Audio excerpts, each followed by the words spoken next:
जोहार। आज के झारखंड शिक्षा समाचार में आपका स्वागत है।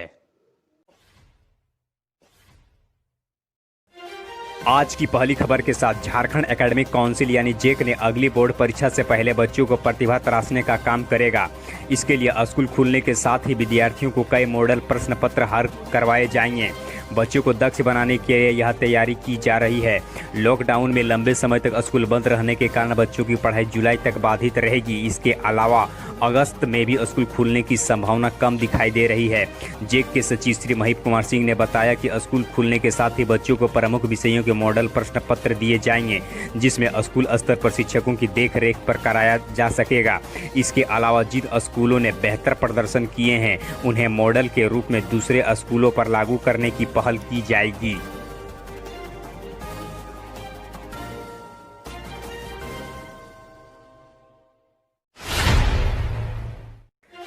इधर राज्य के सरकारी स्कूल के शिक्षकों को राष्ट्रपति पुरस्कार से सम्मान के लिए वर्चुअल इंटरव्यू के आधार पर अंतिम रूप से चयन किया जाएगा।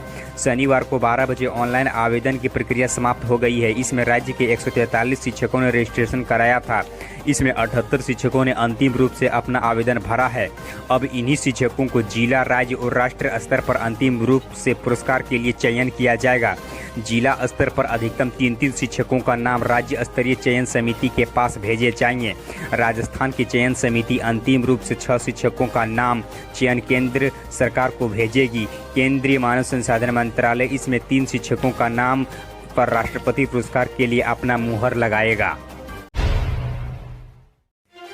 इधर राज्य के सरकारी विद्यालयों में मध्याह्न भोजन यानी एमडीएम योजना को बेहतर संचालन के लिए अतिरिक्त कार्यक्रम पदाधिकारी यानी कि एडीपीओ की नियुक्ति की जाएगी। वर्तमान में मध्याह्न भोजन योजना को संचालन की पूरी जिम्मेवारी जिला शिक्षा अधीक्षक पर होती है। जिला शिक्षा अधीक्षक पर कार्य के बोझ को देखते हुए झारखंड राज्य मध्याह्न भोजन प्राधिकरण ने एक आशय प्रस्ताव तैयार किया है। इसके लिए प्राधिकरण के द्वारा एक बाहरी एजेंसी की सहायता लेने पर विचार किया जा रहा है। एडीपीओ की नियुक्ति कॉन्ट्रैक्ट के आधार पर प्रारंभ 1 वर्ष के लिए होगी। इस दौरान काम संतोषजनक पाए जाने पर सेवा की विस्तार किया जाएगा। इन पदाधिकारियों के अंतर जिला स्थानांतरण का भी प्रस्ताव को रखा गया है। इधर घाटशिला के संत नंदलाल स्मृति विद्या मंदिर में एलकेजी और यूकेजी के छोटे छोटे बच्चों को पाकिस्तान और बांग्लादेश के राष्ट्रगान पढ़ाया जा रहा है। साथ ही बच्चों को इन देशों के राष्ट्र चिन्ह की भी जानकारी दी जा रही है। स्कूल प्रबंधक की ओर से एलकेजी यूकेजी के बच्चों को 3 अलग अलग ग्रुप में बांटकर भारत के साथ ही पाकिस्तान और बांग्लादेश के राष्ट्रगान याद करने का टास्क दिया गया है। स्कूल प्रबंधक के इस कदम पर कई अभिभावकों ने आपत्ति जताते हुए अपने बच्चों को पाकिस्तान और बांग्लादेश के राष्ट्रगान नहीं पढ़ाने की अपील की है। साथ ही इस संबंध में इन्होंने विरोध जताया। इधर राजधानी के 11 ऐसे उच्च विद्यालय हैं जहां स्वीकृति पद के अतिरिक्त पद पर शिक्षक शिक्षिकाएं कार्यरत थी और इसके बदले में वेतन भी लिया जा रहा था। मामला संज्ञान में आते ही जिला शिक्षा पदाधिकारी मिथिलेश कुमार सिन्हा ने संबंधित प्रिंसिपल को शौकाज किया है। सूचना के अनुसार से स्कूलों में ऐसे शिक्षकों को वेतन भुगतान भी कर दिया गया है जिसका पद विद्यालय से स्वीकृति था ही नहीं। वेतन भुगतान का सिलसिला कई वर्षों से चल रहा है।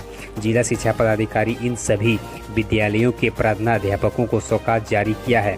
अतिरिक्त पद पर कार्यरत शिक्षक शिक्षिकाओं के वेतन भुगतान की अनियमितता को लेकर जिला शिक्षा पदाधिकारी की ओर से जिले के 11 स्कूलों को स्पष्टीकरण मांगा गया है। इधर डीओ कार्यालय देवघर के बचत खाते से 31.64 लाख की अवैध निकासी का नया मामला सामने आया है। बताया जाता है कि वित्तीय वर्ष 2018-19 में विद्यार्थियों के पोषक मद के लिए आवंटित राशि से इस बार की निकासी की गई है। इसका खुलासा तब हुआ जब जांच के क्रम में संदेह होने पर संबंधित बैंक से अभिलेख की मांग की गई। बैंक की ओर से उपलब्ध अभिलेख के अनुसार से उक्त राशि की निकासी हुई है। इस संबंध में क्षेत्रीय शिक्षा उप निदेशक राजकुमार प्रसाद सिंह ने जिला शिक्षा पदाधिकारी देवघर के डॉक्टर माधुरी कुमारी को पत्र लिखकर इस संबंध में जांच करने का अनुरोध किया है। साथ ही बता दें कि आरडीडीई के पत्र के अनुसार से निकासी 27 अप्रैल 2019 के आसपास की गई है। इस अवैध निकासी के प्रथम दृष्टता बैंक कर्मी की भी मिली भगत की प्रमाणित होती है। इधर झारखंड में कोरोना संक्रमण के दौर में बचाव के लिए सुरक्षित तरीके अपनाते हुए राज्य के सरकारी स्कूलों में भी अब निजी स्कूलों के तर्ज पर ऑनलाइन नामांकन करने का निर्णय लिया गया है। रांची के शहीद चौक स्थित अमर शहीद ठाकुर विश्वनाथ सहदेव स्कूल राज्य का पहला सरकारी स्कूल होगा जहां ऑनलाइन नामांकन की प्रक्रिया शुरू कर दी गई है। विद्यालय में सत्र 2020-22 के लिए यहां 11वीं कक्षा का ऑनलाइन नामांकन प्रक्रिया शुरू कर दी गई है। साथ ही इस संबंध में बताया जा रहा है कि कोविड-19 के कारण विद्यालय में नामांकन के लिए भीड़ से बचने के लिए छात्रों को सुविधा के लिए यह व्यवस्था शुरू कर दी गई है। इसके तहत सुदूर ग्रामीण इलाके के छात्र भी घर बैठे विद्यालय के लिंक के द्वारा ऑनलाइन नामांकन करवा सकते हैं। इधर रांची विश्वविद्यालय के 60वीं वर्षगांठ रविवार को है। अपने स्थापना दिवस को रांची विश्वविद्यालय कुछ नए अंदाज में मनाने की तैयारी कर रहा है।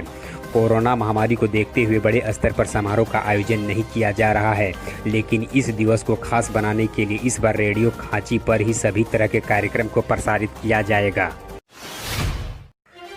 इधर दूरदर्शन से राज्य के सरकारी स्कूल के छात्रों को पढ़ाई आगे भी जारी रहेगी, हालांकि इसका समय बदलेगा।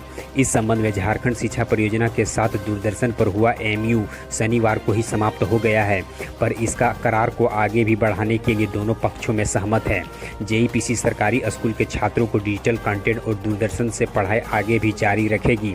राज्य के सरकारी स्कूल के बच्चों को व्हाट्सएप के जरिए डिजिटल कंटेंट उपलब्ध कराने के साथ साथ सरकार दूरदर्शन के माध्यम से भी पढ़ाने के लिए मटेरियल उपलब्ध करा रही है। इसमें गणित, विज्ञान, भाषा समेत अन्य विषयों के बारे में वीडियो के माध्यम से कंटेंट भेजे जा रहे हैं। विभिन्न पाठ्य सामग्री को सरल भाषा में समझाने का प्रयास किया जा रहा है। इधर CBSE बोर्ड के 10वीं और 12वीं रिजल्ट का इंतजार जल्द ही खत्म होने वाला है। यह तय है कि बोर्ड 15 जुलाई तक 10वीं और 12वीं के परीक्षाओं के नतीजे जारी कर देगा। हो सकता है कि बोर्ड रविवार या 1-2 दिन में रिजल्ट की डेट घोषणा कर दे। रिजल्ट डेट की घोषणा के इंतजार के बीच सोशल मीडिया पर कुछ फेक नोटिस भी वायरल हो रहे थे। इधर बोर्ड का बयान आया है कि अभी तिथि जारी नहीं की गई है। बोर्ड ने 1 सप्ताह पहले ही 15 जुलाई तक रिजल्ट घोषित करने की घोषणा कर चुका है।